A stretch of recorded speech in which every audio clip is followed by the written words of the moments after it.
மருத்துவர்கள் இல்லை என நடிகர் கஞ்சா கருப்பு போராட்டம் நடத்திய விவகாரத்தில் மாநகராட்சி தரப்பில் விளக்கம் அளிக்கப்பட்டிருக்கிறது. விவரங்களோடு இணைகிறார் செய்தியாளர் ராமச்சந்திரன். ராமச்சந்திரன், வணக்கம். என்ன விளக்கம் அளிக்கப்பட்டிருக்கிறது? மாநகராட்சி தரப்பில் விவரங்களை பதிவு பண்ணலாம். வணக்கம்.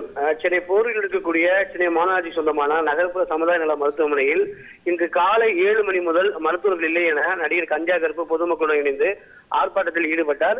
இது குறித்து சென்னை மாநகராட்சி சுகாதாரத்துறை உயரதிகாரிகளிடம் கேட்டபோது, இன்று காலையில் பணியில் 3 மருத்துவர்கள் இருக்க வேண்டிய நேரத்தில் ஒரு மருத்துவர் மட்டும் காலதாமதமாக வந்துள்ளார்.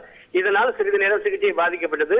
3வது மருத்துவரும் வந்த பின்னர் பொதுமக்களுக்கு உரிய சிகிச்சை வழங்கப்பட்டு தற்போது இயல்பு நிலைமைக்கு திரும்பியுள்ளது எனவும் சென்னை மாநகராட்சி தரப்பில் விளக்கம் அளிக்கப்பட்டுள்ளது.